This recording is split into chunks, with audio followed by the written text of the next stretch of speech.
సాయిరాం. దివ్య ప్రేమ స్వరూపులారా, నిన్న మీరు గురు సందేశంలో అశాస్త్రీయ చికిత్సలు అనే అంశాన్ని గురించి తెలుసుకున్నారు. అశాస్త్రీయ చికిత్సలు.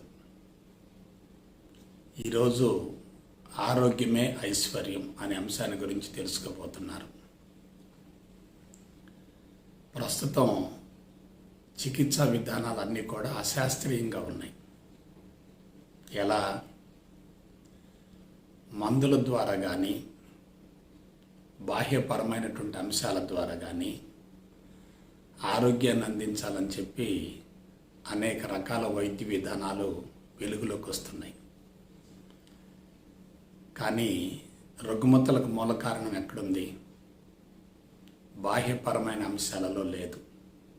అది మన అంతరంగంలోనే ఉంది. అంతరంగాన్ని సమూలంగా శుద్ధి చేయగలిగితే ఆరోగ్యాన్ని గురించి ఆలోచించవలసిన అవసరమే లేదు. నాకు తెలిసినంత వరకు ఆరోగ్యంగా జీవించే వ్యక్తే ఐశ్వర్యవంతుడు, ఆరోగ్యంగా జీవించే వ్యక్తి అదృష్టవంతుడు, ఆరోగ్యంగా జీవించే వ్యక్తే యోగి అవుతాడు. ఆరోగ్యం లేకుండా ఆధ్యాత్మిక మార్గంలో పరిణతి చెందే అవకాశమే లేదు. ప్రస్తుతం మీరు సమాజాన్ని గమనించండి. రుగ్మతలు లేనటువంటి వ్యక్తి లేడు, రోగి లేనటువంటి కుటుంబం లేదు.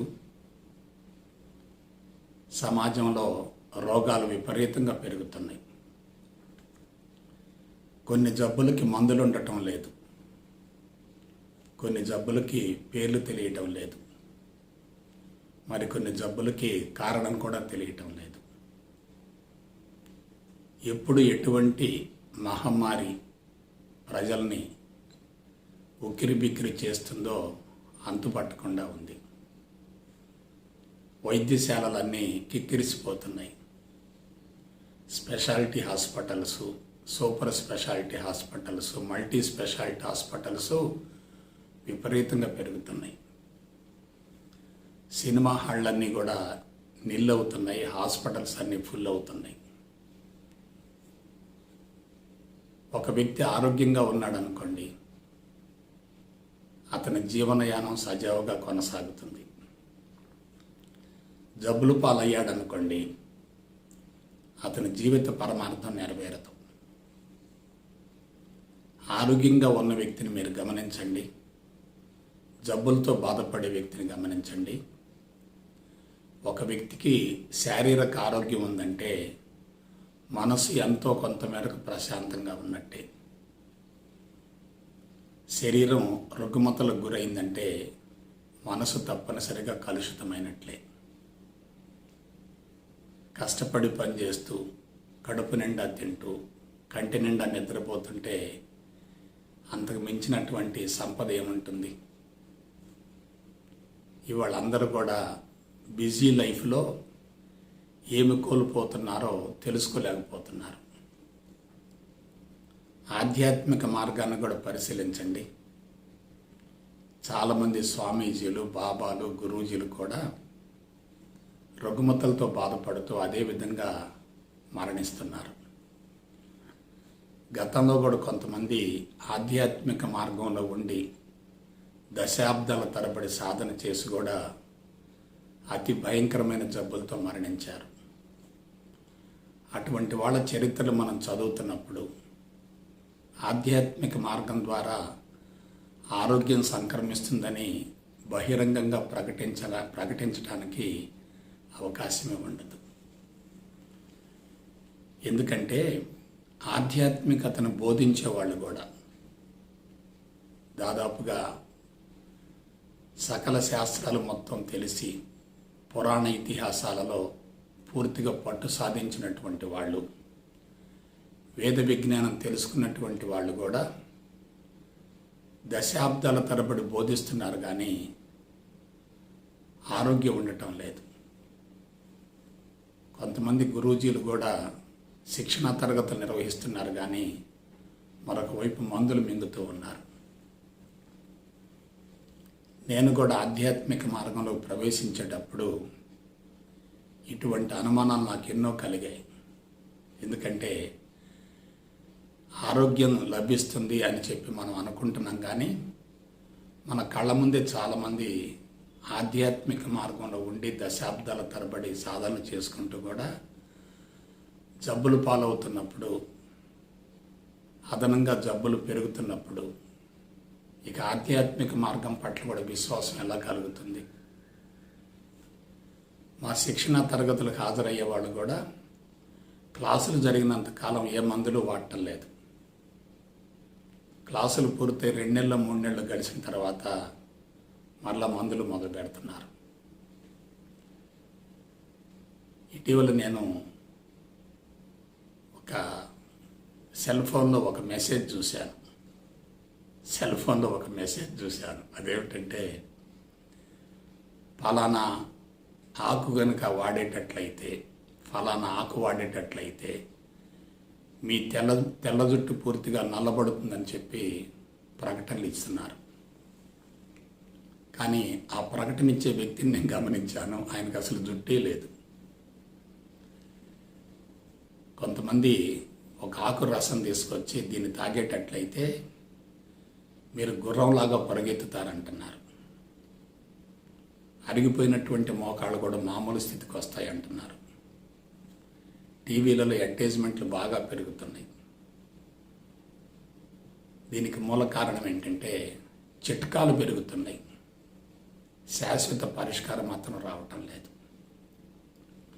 మనుషులు ఎట్లా తయారయ్యారంటే, ఎవరు ఏది చెప్పినా దాన్ని అనుసరించడం కోసం పరుగులు తీస్తున్నారు. అందులో వాస్తవం ఎంత, అవాస్తవం ఎంత అనే దాని గురించి అంచనా వేయలేకపోతున్నారు. ఎందుకంటే మరణ భయం మనుషులు వెంటాడుతూ ఉంటుంది. ఆటవిక మానవుడిని తీసుకోండి, సంపూర్ణ స్వేచ్ఛగా జీవించాడు, ఒంటరిగా జీవించాడు, ప్రకృతిలో స్వేచ్ఛగా సంచరించాడు. అతనికి భాష లేదు, బట్టలు లేవు, వంట లేదు, నిప్పు లేదు, సరైనటువంటి గృహ వసతి లేదు, పూర్తిగా జంతువు మాదిరిగా జీవించాడు. కానీ అతను 120 సంవత్సరాలు బ్రతికినట్లుగా మనకి రుజువులు, ఆధారాలు ఉన్నాయి. మీరు అమాయకులను తీసుకోండి, వాళ్ళు శారీరకంగా ఆరోగ్యంగా ఉంటున్నారు, సుదీర్ఘ జీవితకాలం ఉంటుంది, ఎంతో కొంతమేరకు మానసిక ప్రశాంతత ఉంటుంది. మీకు ఒకే ఒక విషయం చెప్తున్నాను, శారీరక ఆరోగ్యం లేకుండా ఏ వ్యక్తి అయినా ఆధ్యాత్మిక మార్గంలో పరిణతి చెందటం సాధ్యం కాదు. పరిణతి చెందినట్టుగా బహిరంగంగా ప్రకటించుకోవటం కూడా సబబు కాదు. ఎందుకంటే ఆరోగ్యమే కీలకం. మనం నడవటానికి కాళ్ళు ఎంత అవసరమో జీవనయానం కొనసాగటానికి ఆరోగ్యం అంత అవసరం. మన ప్రయాణానికి కారు ఎంత కండిషన్లో ఉండాలో మన జీవిత పరమార్థం నెరవేర్చుకోవటానికి శరీరం ఆరోగ్యంగా ఉండాలి. జీవిత పరమార్థం ఏమిటి? అందమైన, ఆరోగ్యవంతమైన, సంస్కారవంతమైన, నైతిక విలువలతో కూడిన గొప్ప వ్యక్తిని సమాజానికి కానుకగా అందించాలి. అంటే అందంగా ఉండాలి, ఆరోగ్యంగా ఉండాలి, సంస్కారవంతంగా ఉండాలి, నైతిక విలువలు ఉండాలి, గొప్ప వ్యక్తి యొక్క లక్షణాలు ఉండాలి. మరి సంతానాన్ని ఉన్నతంగా తీర్చిదిద్దాలంటే దానికి అదనంగా ధర్మం ఉండాలి, శీల సంపద ఉండాలి. కొంచెం జాగ్రత్తగా ఆలోచించండి. చెట్టును బట్టే విత్తనం కదా, విత్తనాన్ని బట్టే మొక్క కదా. తల్లిదండ్రులు అందంగా, ఆరోగ్యంగా, సంస్కారవంతంగా, నైతిక విలువలతోటి, గొప్ప వ్యక్తి లక్షణాలతోటి, ధర్మంతో, శీల సంపదతోటి బీజాలను విడుదల చేస్తే అటువంటి బీజాల కలయిక ఏర్పడ్డటువంటి కారణ శరీరం ద్వారా ఉత్పన్నమయ్యేటటువంటి ఆ బిడ్డ ఎలా ఉంటాడో ఆలోచించండి. కాబట్టి మాతృత్వం అంటే ఫలవంతమైన సంతానాన్ని సమాజానికి అందించటం. అటువంటి ఫలవంతమైన సంతానాన్ని సమాజానికి అందించాలంటే ఆ విత్తనాన్ని ఇచ్చేటటువంటి తల్లిదండ్రులు కూడా ఆరోగ్యంగా ఉండాలి. కాబట్టి జీవిత పరమార్థం ఏమిటంటే ముక్తి లేక మోక్షం కాదు, మాతృత్వాన్ని విజయవంతంగా నిర్వహించడం, ఆ యజ్ఞాన్ని సమర్థవంతంగా కొనసాగించడం. అందుకు తల్లిదండ్రులు ఆరోగ్యంగా ఉండాలి. దురదృష్టం ఏంటంటే ఒక తరం మారే కొలది శరీరాలు బలహీనపడుతున్నాయి. 50 ఏళ్ల క్రితం శరీరాలకి ఇప్పటి శరీరాలకు తేడా ఉంది. తరం మారుతుందంటే శరీరాలు బలహీనపడుతున్నాయి. ఇంకా దురదృష్టకరమైన అంశం ఏమిటంటే తల్లిదండ్రులు బ్రతుకుంటున్నారు కానీ బిడ్డలు చనిపోతున్నారు. బిడ్డలు తల్లిదండ్రులకి ఆసరాగా ఉండాలి. వాళ్ళకి ఒక రకంగా సేవ చేసే అవకాశం ఉండాలి. కానీ తల్లిదండ్రులే బిడ్డలకు సేవ చేయవలసి వస్తుంది. కాబట్టి కొడుకు తండ్రికి తలకొరువు పెట్టాలి, కానీ తండ్రి కొడుక్కి తలకొరువు పెట్టవలసిన అవసరం వచ్చింది. గత 20 సంవత్సరాలుగా మీరు వార్తలు వింటూ ఉండండి. బిడ్డలే ముందు చనిపోతున్నారు ఏ కారణం వల్ల కానీ. అందులో అనారోగ్య కారణమే ప్రధానంగా ఉంటుంది. కొంతమంది స్వామీజీలు నేను గమనించాను, కొన్ని దశాబ్దాల తరబడి సన్యాసంలో ఉంటూ ఆధ్యాత్మిక మార్గంలో పండిపోయి ఉండి కూడా జబ్బులతో బాధపడుతున్నారు. జబ్బులతో బాధపడుతున్నప్పుడు ఇక ఆధ్యాత్మిక మార్గంలో పరిణతి చెందినట్టుగా మనకి రుజువేమిటి? ఇంకొక విషయం చెప్తున్నాను, ఆరోగ్యం యొక్క విలువ అది లేనప్పుడు తెలుస్తుంది. జబ్బులతో బాధపడే వాళ్ళని చూస్తే జాలి కలుగుతుంది. ఆరోగ్యంగా ఉండేటటువంటి వాళ్ళని చూస్తే అసూయ కలుగుతుంది. కాబట్టి ఐశ్వర్యం అంటే ఎక్కడో లేదు, ఆరోగ్యంలోనే ఉంది. ఆధ్యాత్మికత ఎక్కడో లేదు, ఆరోగ్యంలోనే ఉంది. మానసిక ప్రశాంతత ఎక్కడో లేదు, ఆరోగ్యంలోనే ఉంది. సుదీర్ఘ జీవితకాలం ఎక్కడో లేదు, ఆరోగ్యంలోనే ఉంది. ఆరోగ్యం పోయిన తర్వాత ఇక మనం చేయగలిగింది ఏమీ లేదు. అందుకే చెప్తుంటారు, మనిషిని 3 భయాలు వెంటాడుతూ ఉంటాయి. ఒకటి ఆర్థిక భయం, 2 రుగ్మత భయం, 3 మరణ భయం. Financial phobia, disease phobia, death phobia. మనిషికి దిగులు విచారం ఎప్పుడు వస్తుందంటే శరీరం సక్రంగా లేకపోతేనే దిగులు పడతాడు. ఒక ఇంట్లో ఒక రోగి ఉంటే ఇల్లు మొత్తం కూడా అశాంతిగా ఉంటుంది. ఆ రోగి యొక్క మనసు నుండి విడుదలయ్యేటటువంటి ఆలోచనలతో ఆ ఇంటి వాతావరణం మొత్తం కూడా కలుషితం అవుతుంది. అక్కడ మనోకాలుష్యం పెరుగుతుంది. నేను కూడా 91వ సంవత్సరం యోగాలకు ప్రవేశించక ముందు నా శారీరక రుగ్మతల గురించి విపరీతంగా కలత చెందాను. రిటైర్ కాకముందే చనిపోతానేమో, నా భార్య బిడ్డలు ఏమైపోతారో, వృత్తిలో చివరి వరకు ఉంటానో లేదో, వృత్తికి న్యాయం చేస్తానో లేదో, ఏదైనా శవాన్ని చూసినప్పుడు నా పరిస్థితి కూడా అలా అవుతుందేమో అనేటటువంటి భావన కలిగి మానసికంగా కృంగిపోయా. నేను కేవలం జబ్బులు తగ్గించుకోవాలనే భావంతోనే ప్రవేశించాను తప్ప నాకు ఆధ్యాత్మిక మార్గం పట్ల సదభిప్రాయం లేదు. ఎందుకంటే ఆధ్యాత్మిక మార్గం అనేది వినటానికి, బోధించడానికి, తెలుసుకోవటానికి చాలా ఆకర్షణీయంగా ఉంటుంది. ప్రాక్టికల్గా సాధ్యం కాదు. కొన్ని వందల వేల మంది ఆ మార్గంలోకి వస్తున్నారు. ఎంతమంది పరిణతి చెందగలుగుతున్నారు? అయితే కొంతమంది తాత్కాలికంగా ప్రభావితం అవుతారు, జీవన శైలిని మార్చుకుంటారు. జీవన శైలిని మార్చుకోగలిగితే తప్పక ఎంతో కొంత మేరకు ఫలితం వస్తుంది. కానీ మూల నిర్మాణం మారదు. బేసిక్ కాన్స్టిట్యూషన్ మారదు. ఇది వెరీ వెరీ ఇంపార్టెంట్. దీని గురించి గతంలో వివరించాను, మరలా మీకు తెలియజేస్తాను. ఒక్కసారి కారణ శరీరాన్ని గమనించండి. కారణ శరీరం ఇది ఎక్కడి నుంచి వచ్చింది? తల్లి ద్వారా అర్ధబీజం వచ్చింది, తండ్రి ద్వారా అర్ధబీజం వచ్చింది. తండ్రి యొక్క అర్ధబీజంలో ఉన్నటువంటి కేంద్రకము, ఓన్లీ కేంద్రకము, 23 క్రోమోజోములతో కూడినటువంటి కేంద్రకము స్త్రీ యొక్క అండంలోనికి ప్రవేశించి దానిలో కలిసిపోతుంది. అంటే స్త్రీ నుండి 23 క్రోమోజోములు వస్తాయి, పురుషుడి నుండి 23 క్రోమోజోములు వస్తాయి. పురుషుడి యొక్క క్రోమోజోములతో కూడినటువంటి కేంద్రకం మాత్రమే అండంలోనికి ప్రవేశిస్తుంది, అండంలో ఉన్నటువంటి కేంద్రకంతో కలిసిపోతుంది.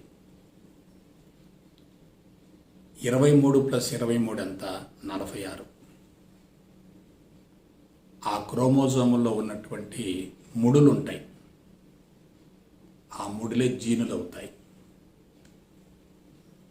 ఆ జీనులే మానవ జీవితాన్ని, జీవన విధానాన్ని, ప్రణాళికను, పథకాలను నిర్దేశిస్తాయి. అంటే మానవుడి యొక్క లైఫ్ ప్రోగ్రాం మొత్తం కూడా ఎక్కడుంటుందంటే కారణ శరీరంలో ఉన్నటువంటి క్రోమోజోముల్లో ఉంటుంది. దీన్నే బ్రహ్మరాత అంటారు, తలరాత అంటారు.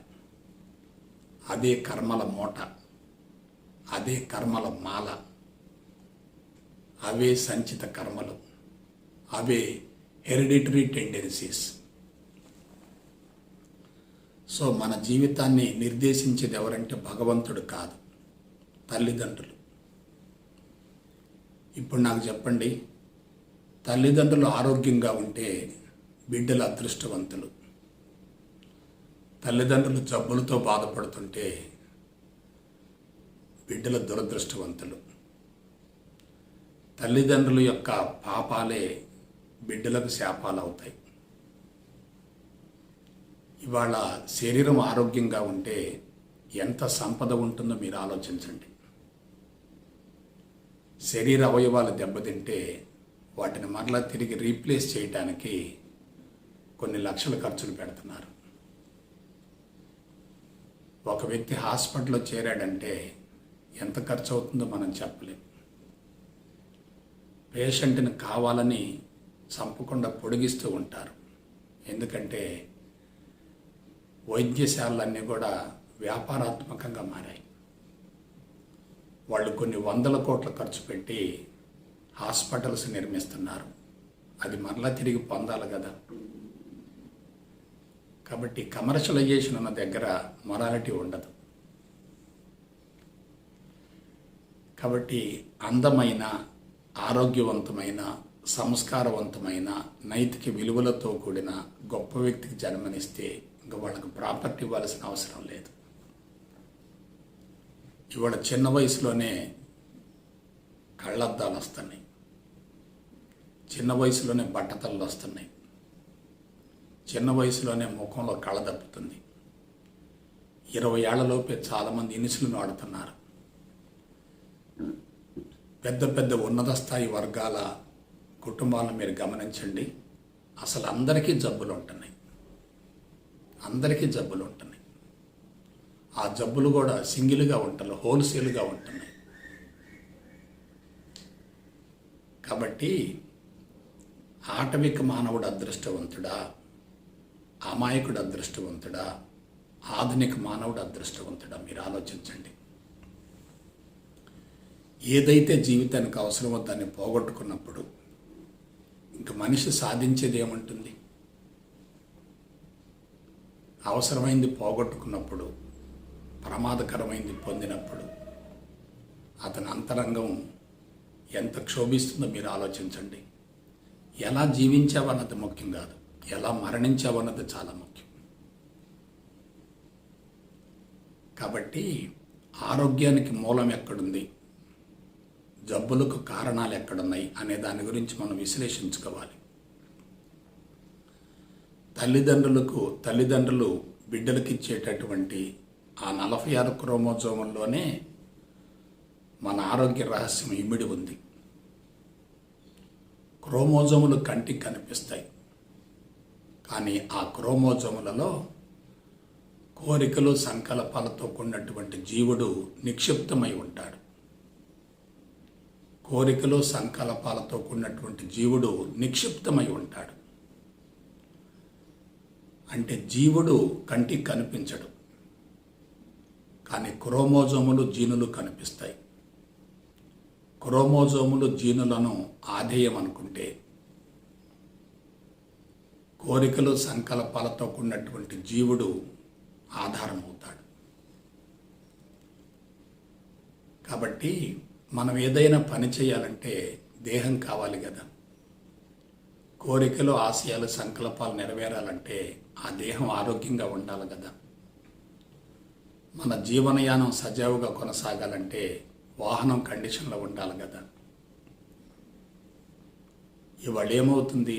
సమయానికి ఆహారం తీసుకోవట్లేదు, రెస్ట్ ఉండటం లేదు, నిద్ర ఉండటం లేదు, కార్యక్రమాల ఒత్తిడి పెరుగుతుంది.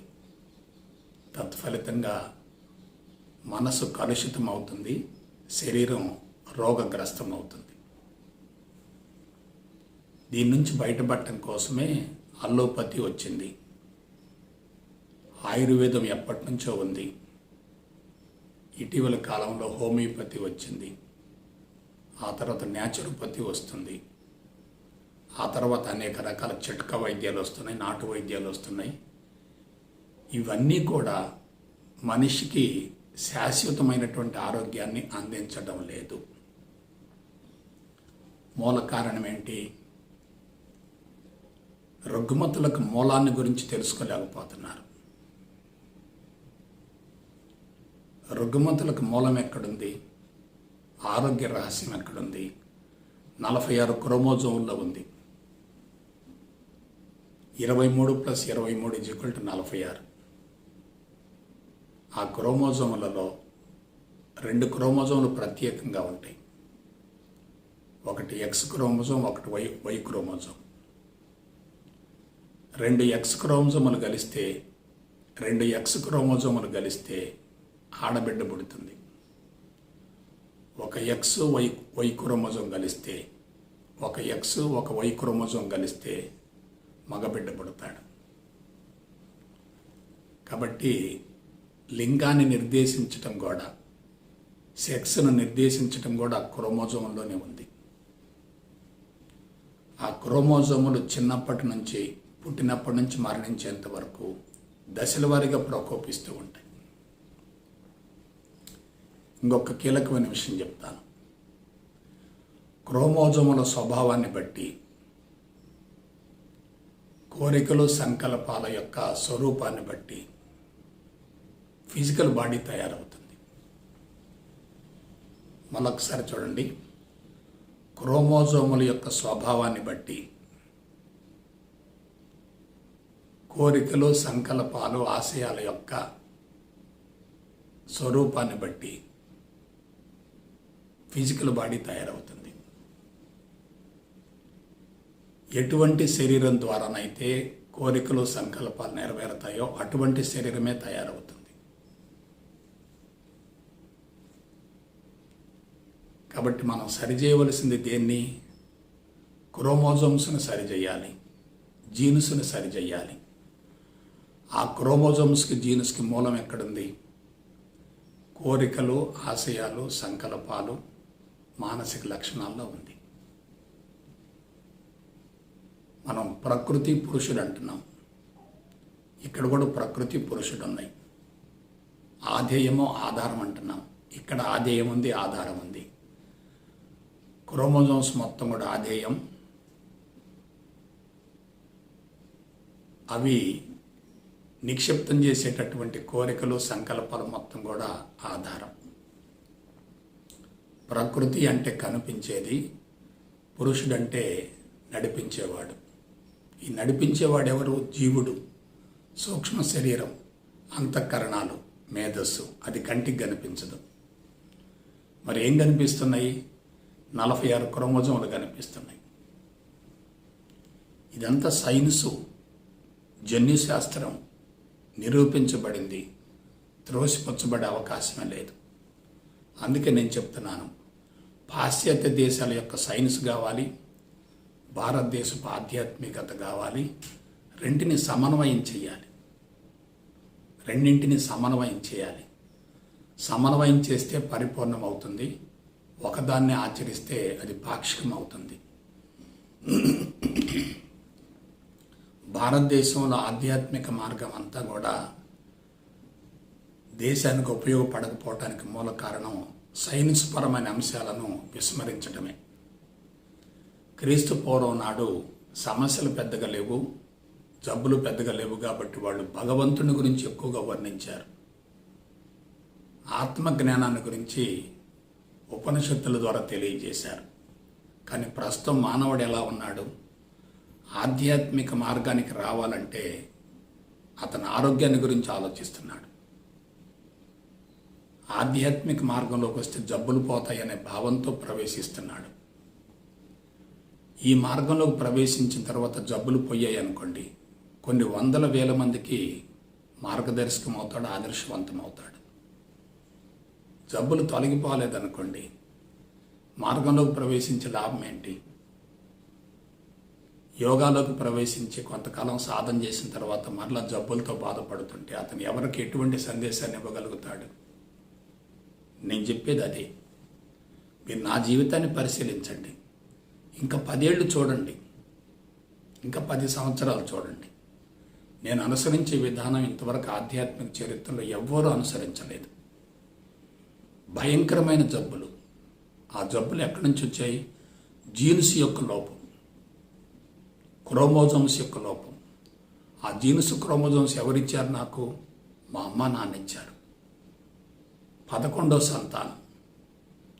మా మదర్కి మీనోపాస్ వచ్చినప్పుడు, మా నాన్నగారికి జుట్టంతా నరిసిపోయినప్పుడు ఆఖరి దశలో నాకు జన్మనిచ్చారు. మరి ఎటువంటి జీన్స్ని ఇచ్చారో మీరు అంచనా వేయండి. కాబట్టి ఎప్పుడైతే జీన్స్ బలహీనంగా ఉంటాయో శరీరం బలహీనంగా ఉంటుంది. మనం ఫోటో తీయించుకున్నాం, నెగిటివ్ ఎలా ఉంటుందో దాని నుంచి వచ్చే ఫోటో అలాగుంటుంది కదా. నెగిటివ్ సరిగా లేకపోతే ఫోటో సరిగా ఎందుకు ఉంటుంది? ఈ జీన్స్ పనిచేసే విధానం చాలా ఆసక్తికరంగా ఉంటుంది. తల్లి గర్భంలో బిడ్డ పెరుగుతున్నప్పుడు బిడ్డ పరిమాణం పెరుగుతూ ఉంటుంది. సైజు పెరుగుతూ ఉంటుంది. ఈ సైజు పెరగటానికి మూల కారణం ఏంటి? పోషక పదార్థం. ఆ పోషక పదార్థాన్ని ఎవరిస్తారు? తల్లి ఇస్తుంది. తల్లి బిడ్డకి ఆవాసాన్ని ఇస్తుంది, ఆహారాన్ని ఇస్తుంది. తాను తిన్నటువంటి ఆహారంలో కొంత భాగాన్ని బిడ్డకు త్యాగం చేస్తుంది. ఆహారంలో ఏముంటాయి? మాంసకృత్తులు, కొవ్వులు, చక్కెర, విటమిన్లు, లవణాలు, లోహాలు వగైరా వగైరా వగైరా. కాబట్టి తల్లి బిడ్డను పెంచేటప్పుడు తల్లి యొక్క మానసిక స్థితి కూడా బిడ్డ మీద పనిచేస్తుంది. తల్లి గర్భిణిగా ఉన్నప్పుడు ఏమాత్రం మానసిక ఒత్తిడికి లోనైతే ఆ ప్రభావంతో బిడ్డ యొక్క శారీరక వ్యవస్థ దెబ్బతింటుంది. ఇక ఈ పదార్థం ఎలా తయారవుతుంది? చాలా విచిత్రంగా ఉంటుంది. ఈ జీన్స్ ఏం చేస్తాయంటే ప్రోటీన్ సింథసిస్ ప్రోటీన్ సంశ్లేషణ ఈ కార్యక్రమం ద్వారా బిడ్డకి పదార్థాన్ని అందిస్తూ ఉంటాయి. ఎప్పుడు ఏ జీను ప్రకోపించాలో ఆ జీను ప్రకోపిస్తూ ఉంటుంది. 5వ సంవత్సరంలో కొన్ని జీన్స్ ప్రకోపిస్తాయి, 15వ సంవత్సరంలో మరికొన్ని జీన్స్ ప్రకోపిస్తాయి, 45వ సంవత్సరంలో ఇంకొన్ని జీన్స్ ప్రకోపిస్తాయి. నేను ఒక చిన్న ఎగ్జాంపుల్ చెప్తాను.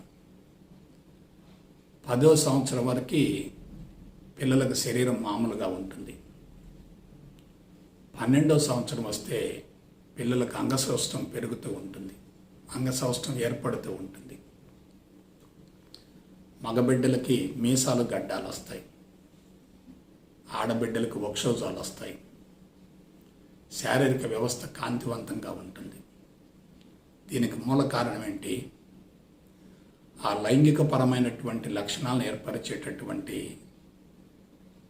ఆ జీన్స్ అప్పుడు ప్రకోపించాయి. ఆ లక్షణాల ద్వారా అటువంటి పదార్థం ఉత్పన్నమవుతుంది. శరీరంలో కొన్ని క్రొత్త అవయవాలు వస్తాయి. ఉన్నటువంటి అవయవాలు సమర్థవంతంగా పనిచేస్తాయి. 10వ సంవత్సరం వరకు నిద్రపోతున్నటువంటి జీన్లు 11వ సంవత్సరం నుంచి ప్రకోపించడం మొదలు పెడతాయి.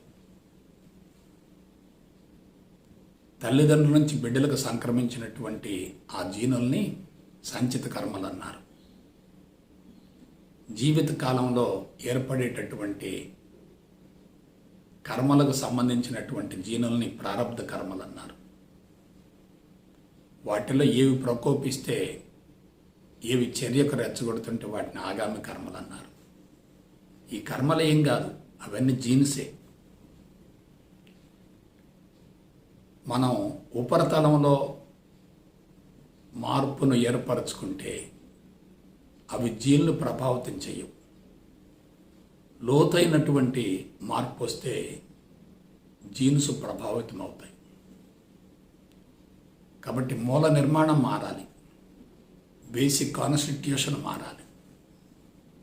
నేను చేసింది అదే. నా గురించి నేను ఆలోచించుకున్నాను, నా మీద నేను ప్రయోగం చేసుకున్నాను, నా జీవితాన్ని ఒక ప్రయోగశాలగా మార్చుకున్నాను. ఇవాళ సత్ఫలితాన్ని పొందాను. కాబట్టి మూల నిర్మాణం మారాలి, జెనెటిక్ కాన్స్టిట్యూషన్ మారాలి. ఆ జెనెటిక్ కాన్స్టిట్యూషన్ మారాలంటే శరీరం కరిగిపోవాలి.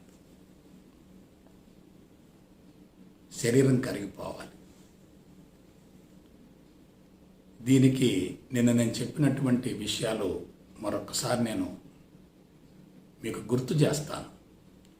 1 శరీరం, 2 మెదడు, 3 మనసు, 4 ఆత్మ.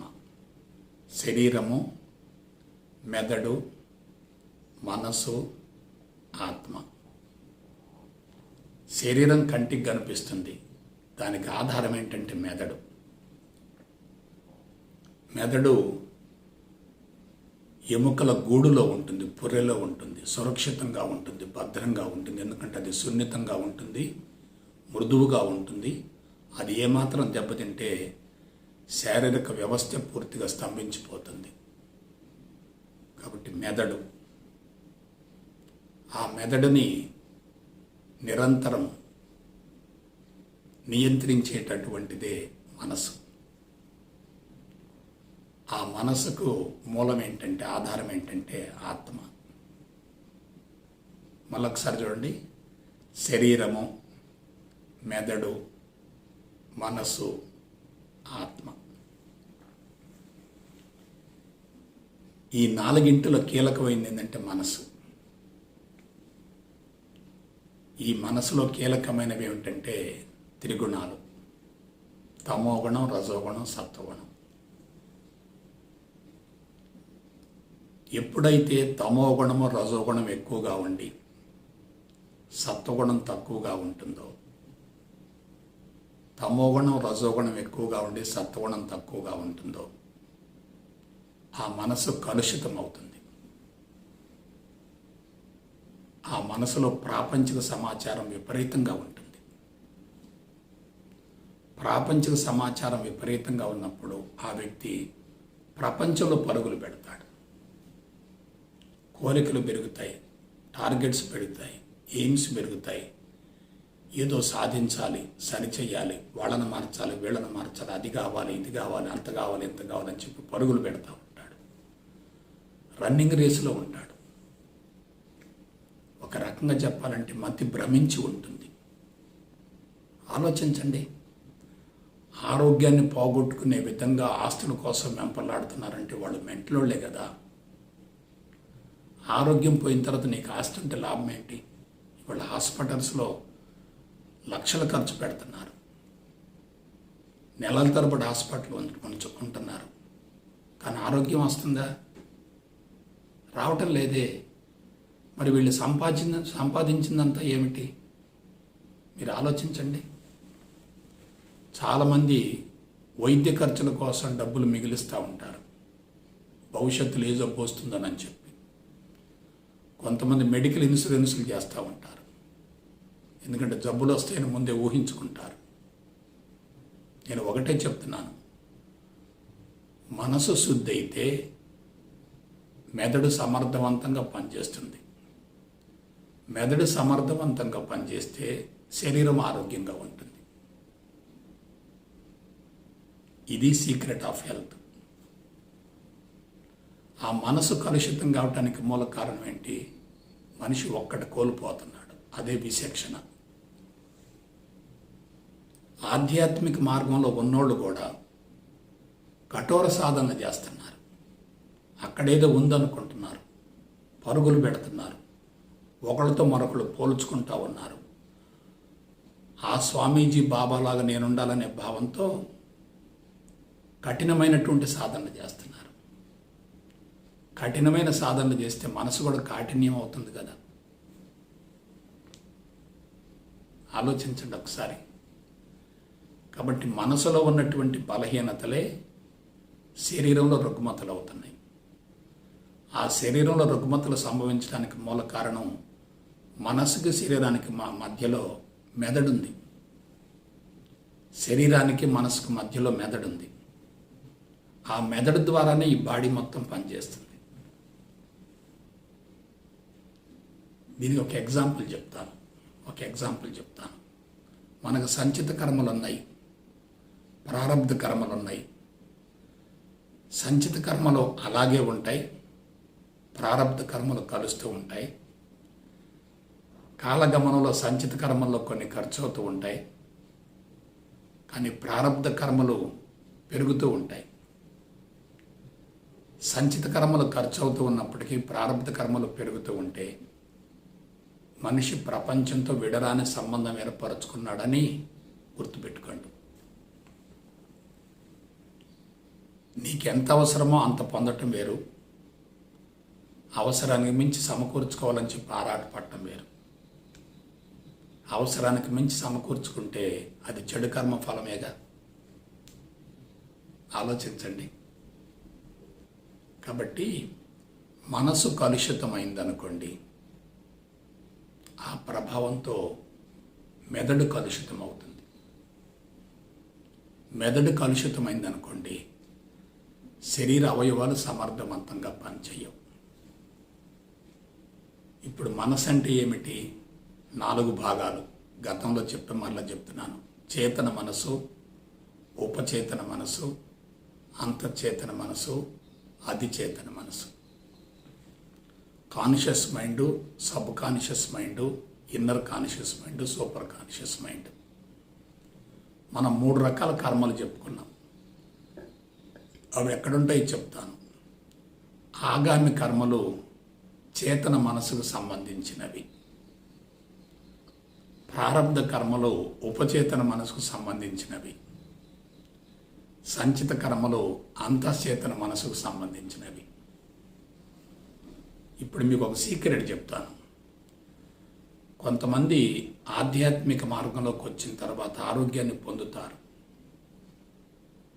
కానీ ఒక 2 ఏళ్ళు 3 ఏళ్ళు పోయిన తర్వాత మళ్ళా జబ్బులు మొదలవుతాయి. కారణం ఏంటి? అవి అంతఃచేతన మనసులో ఉన్నాయి, ఇన్నర్ కాన్షియస్ మైండ్లో ఉన్నాయి. అంటే వాళ్ళు ప్రసంగాలు వినటం ద్వారా కానీ సాధన చేయటం ద్వారా కానీ ఉపరితలంలో తాత్కాలికంగా మార్పు వచ్చింది. కొంతకాలం ఆ మార్గం ద్వారా ప్రభావితమయ్యారు, కానీ మూలాలు మాత్రం పోలే. మూలాలు పోవటం అంటే ఏమిటి? ప్రారబ్ధ కర్మలు కరిగిపోవాలి, సంచిత కర్మలు కరిగిపోవాలి, ఆగామి కర్మలు లేకుండా ఉండాలి. కాబట్టి ఇన్నర్ కాన్షియస్ మైండ్ శుద్ధి కావాలి, సబ్ కాన్షియస్ మైండ్ శుద్ధి కావాలి, కాన్షియస్ మైండ్ శుద్ధి కావాలి. ఎప్పుడైతే మనసు పూర్తిగా శుద్ధి అవుతుందో దానికి సంబంధించినటువంటి మెదడులో ఉన్నటువంటి సెంటర్స్ ఉంటాయి, కేంద్రాలు ఉంటాయి, అవి కరిగిపోతాయి. కేంద్రాలు కరిగిపోతే బాడీ కరిగిపోతుంది. బాడీ కరిగిపోతే ప్రజ్ఞ అనంతంగా విస్తరిస్తుంది. కాబట్టి సంబడి స్టేటు, నోబడి స్టేటు, ఎవ్రీబడి స్టేట్. సంబడి స్టేట్ అంటే పరిమితమైనటువంటి ప్రజ్ఞతో ఉన్నటువంటి శరీరం. నోబడి స్టేట్ అంటే శరీరం కరిగిపోయిన స్థితి.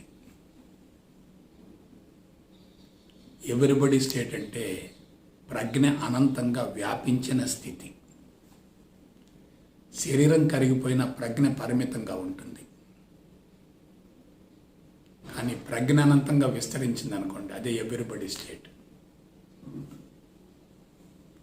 కాబట్టి జాగ్రత్తగా ఆలోచించండి. ఆరోగ్య రహస్యం ఎక్కడుందంటే మనసులో ఉంది. మనసు ప్రభావం దేని మీద పడుతుంది? మెదడు మీద పడుతుంది. మెదడు ప్రభావం దేని మీద పడుతుంది? అవయవాల మీద పడుతుంది. శరీరం రుగ్మతలకు గురయ్యే కొలది మనసు ఇంకా కలుషితం అవుతుంది. ఇంకొక విషయం చెప్తున్నాను. ఎప్పుడైతే తమోగుణం ఎక్కువగా ఉంటుందో శరీరానికి ప్రాణశక్తి తక్కువగా అందుతుంది. రజోగుణం ఎక్కువగా ఉంటే ఆవేశము, కోపము, చికాకు, ఈర్ష్య, కక్ష, అసూయ, ద్వేషం ఎక్కువగా ఉంటాయి. కాబట్టి ప్రాణశక్తి అస్తవ్యస్తంగా ప్రవహిస్తుంది. అదే సత్వగుణం అంటే ప్రాణశక్తి సాఫీగా ప్రవహిస్తుంది. అదే పరబ్రహ్మస్థితి ఉంటే ప్రాణశక్తి పుష్కలంగా ప్రవహిస్తుంది. అంటే పదార్థం కరిగిపోతే అక్కడే ఉంటుంది, అంత ప్రాణశక్తే కదా. ఆ ప్రాణశక్తికి మూలం మరియు ఆధారం ఏమిటి? ఆత్మ కదా. దీనికోసమే విశ్వరహస్యం చెప్పాను, సృష్టి రహస్యం చెప్పాను. మీరు తర్వాత పుస్తకాలు తిరగేయండి, వేదాంత పుస్తకాలు తిరగేయండి, స్వామీజీలు చెప్పినటువంటి సబ్జెక్ట్ని ఒకసారి చదవండి. కానీ ఇవన్నీ ఉండవు అక్కడ. నేను కెమిస్ట్రీని, ఫిజిక్స్ని, బోటనీని, జువాలజీని కలిపి చెప్తున్నాను. నేను అణువులు, పరమాణువులు కెమిస్ట్రీకి సంబంధించినవి, పదార్థము, శక్తి ఫిజిక్స్కి సంబంధించింది, వృక్ష సంపద మొత్తం బాటనీకి సంబంధించింది, జంతువులు ప్లస్ మానవుడు జువాలజీకి సంబంధించింది. నాకు తెలిసినటువంటి పరిజ్ఞానాన్ని ఆధ్యాత్మికతకి ఎంత అవసరమో అంత తీసుకొని మేళవించి చెప్తున్నాను. కాబట్టి ఇప్పుడు ఆరోగ్య రహస్యం మరొకసారి చెప్తాను. మన దేహంలో ఎన్ని అవయవాలు ఉంటాయో అన్ని అవయవాలను కంట్రోల్ చేసేటటువంటి సెంటర్స్ మెదడులో ఉంటాయి. నేను ఒక చిన్న ఎగ్జాంపుల్ చెప్తున్నాను. ఒక వ్యక్తి కళ్ళు సరిగా పనిచేయటం లేదు. ఆ కళ్ళను సమర్థవంతంగా పనిచేయించి నియంత్రించేటటువంటి ఆప్టిక్ సెంటర్ ఉంటుంది. గుండె సరిగా పనిచేయకపోతే కార్డియక్ సెంటర్ ఉంటుంది. చక్కెర వ్యాధి వస్తే ప్యాంక్రియాటిక్ సెంటర్ ఉంటుంది. వాంతులు అవుతూ ఉంటే వామిటింగ్ సెంటర్ ఉంటుంది. తుమ్ములు వస్తూ ఉంటే స్నీజింగ్ సెంటర్ ఉంటుంది. అసలు స్విచ్లు మొత్తం ఇక్కడే ఉన్నాయి, మొత్తం ఇక్కడే ఉన్నాయి. కాబట్టి మనం శరీరాన్ని సరి చేయటం కాదు, స్విచ్లు సరి చేయాలి. మీరు ఆహార పదార్థంలో మార్పులు తీసుకొస్తే అది బాడీకి సంబంధించింది. మెదడుకి దాని ప్రభావం చాలా తక్కువగా ఉంటుంది. కానీ మెదడు కంటే సూక్ష్మమైనది ఏంటంటే మనసు. మనసు ఆత్మ రెండు కనిపించవు, అవే ఆధారాలు. మెదడు శరీరం కనిపిస్తాయి, ఇవే ఆధేయాలు. జీన్స్ కనిపిస్తాయి, అవే ఆధేయం. దాని వెనుక కోరికలు, సంకల్పాలు, ఆశయాలు ఉన్నాయి, అదే ఆధారం. కోరికలు, సంకల్పాలు, ఆశయాలు లేకపోతే, మాతృత్వాన్ని నెరవేర్చుకోవాలనేటటువంటి సంకల్పం లేకపోతే అసలు శరీరం యొక్క అవసరం లేదుగా. బీజాలు విడుదల చేయాల్సిన అవసరం లేదుగా. ఆ బీజాలు కలవాల్సిన పని లేదుగా. ఆ బీజం ద్వారా పదార్థం తయారు కావాల్సిన అవసరం లేదుగా. కాబట్టి ఇదంతా ఒక సిస్టమాటిక్ సైన్స్. దీని గురించి 3 దశాబ్దాలు నేను లోతైనటువంటి పరిశోధన చేశాను, రీసెర్చ్ చేశాను. సో బిడ్డలారా, జీవితాన్ని లోతుగా అధ్యయనం చేయండి. ఉపరితలంలో చూడబాకండి. యాంత్రికంగా కొనసాగించకండి, కళాత్మకంగా కొనసాగించండి. ముందు మిమ్మల్ని మీరు సరి చేసుకోండి, తర్వాత కుటుంబాన్ని సరిచేయండి, తర్వాత సమాజాన్ని గురించి ఆలోచించండి. స్వధర్మాన్ని విస్మరించి పరధర్మానికి వెళితే ఎట్లా? ఆధ్యాత్మికవేత్తలు కొంతమంది స్వధర్మాన్ని విస్మరించి సమాజానికి ఏదో చేద్దాం అనుకుంటున్నారు. అది అధర్మం. స్వధర్మాన్ని విస్మరించి పరధర్మం కోసం పాటుపడటమే అధర్మం. కొంతమంది ఎంత పిచ్చిలో ఉంటారంటే, నా ద్వారా సమాజానికి ఏదో జరగాలంటారు, నేను చనిపోయిన తర్వాత కూడా నా పేరు నిలబడాలంటారు. కరెక్టే. నీకు అశాంతి ఉంది కదా, నీకు అసంతృప్తి ఉంది కదా, నీకు అనారోగ్యం ఉంది కదా, నీ ఆయుష్ తగ్గిపోతుంది కదా, నువ్వు వాళ్ళకెట్లా మేలు చేస్తావు? నిన్ను నువ్వు కాపాడుకోలేకపోతే సమాజాన్ని ఏం కాపాడుతావు? నిన్ను నువ్వు ఉద్ధరించుకోలేకపోతే సమాజాన్ని ఏం ఉద్ధరిస్తావు? ఆలోచించండి ఒకసారి. కాబట్టి ఆరోగ్యవంతుడే ఐశ్వర్యవంతుడు, ఆరోగ్యవంతుడే అదృష్టవంతుడు. ఆరోగ్యం ఉన్న వ్యక్తి ఆనందంగా జీవించగలుగుతాడు. ఆనందమయ కోశం శుద్ధి అయితే అన్నమయ కోశం శుద్ధి అవుతుంది. అన్నమయ కోశం ఇరుక్కుంటే ఆనందమయ కోశాన్ని అందుకోలేరు. దీని గురించి సబ్జెక్టు చాలా ఉంది. కానీ అందరూ అవగాహన చేసుకుంటారు లేదని చెప్పి నేను సబ్జెక్టు కుదిస్తున్నాను, తగ్గిస్తున్నాను. కాబట్టి నా సలహా ఏమిటంటే, ఇక్కడి నుంచి మీ దృష్టి మొత్తం ఆరోగ్యం మీద పెట్టండి. ఎట్లా? ఇప్పుడు ఆరోగ్యంగా ఉన్నాను అనుకోబాకండి. మీ మానసిక స్థితి ఎలా ఉందో గమనించండి. మానసిక స్థితిలో లోపం ఉంటే భవిష్యత్తులో తప్పనిసరిగా జబ్బులు వచ్చే అవకాశం ఉంటుంది. ఎందుకంటే మనసు అనేది ఆధారం, ఏర్పడేటటువంటి జబ్బులు ఆధేయం. కాబట్టి శరీరానికి వచ్చే జబ్బులు మొత్తం ఏంటంటే ఆధేయాన్ని దెబ్బతీస్తున్నాయి. ఆధేయం దెబ్బతింటానికి మూల కారణం ఆధారంలో ఉన్నటువంటి లోపం. మనం ఆధేయాన్ని సరిచేయటం కాదు, ఆధారాన్ని సరిచేయాలి. కాబట్టి ముందు ఆరోగ్యం మీద దృష్టి పెట్టండి, తర్వాత ఆధ్యాత్మికతను గురించి ఆలోచించండి. ఆధ్యాత్మిక మార్గంలో మీరు పరిణతి చెందాలన్నా శరీరం సహకరించాలి కదా. అది శుచిగా ఉండాలి, శుభ్రంగా ఉండాలి, పవిత్రంగా ఉండాలి, ఆరోగ్యంగా ఉండాలి. అది క్రమం తప్పకుండా పోషింపబడాలి. జీవనయానం సజావుగా కొనసాగాలంటే తప్పనిసరిగా భౌతిక ఆరోగ్యం ఉండవలసిందే. ఆరోగ్యం లేకుండా ఆధ్యాత్మిక మార్గంలో పరిణతి చెందే అవకాశమే లేదు. వాళ్ళకి ఆత్మ తెలియచ్చు, భూతాత్మ తెలియచ్చు, ప్రేతాత్మ తెలియచ్చు, ఉపనిషత్తులు తెలియచ్చు, వేదాలు తెలియచ్చు, ఏదైనా తెలియచ్చు, నేను కాదన్నా. కానీ జీవితంలో ఒకటి కోల్పోయారు. ఆ జీవితం పరిపూర్ణం కాదు. జీవిత పరమార్థం నెరవేరదు. కాబట్టి ఈ ఆరోగ్యాన్ని గురించి, ఆరోగ్యాన్ని పొందే విధానాన్ని గురించి రాబోయే ఎపిసోడ్స్లో కొన్ని కీలకమైన అంశాలు మీరు తెలుసుకోబోతున్నారు. వాటిని జాగ్రత్తగా విశ్లేషించుకొని ఆచరించి అనుభవంలోకి పొంది జీవిత పరమార్థం నెరవేర్చుకుంటారని మనస వాచ కర్మణ కోరుకుంటూ సెలవు తీసుకుంటా. జై గురుదేవ్, జై గురుదేవ్, జై గురుదేవ్.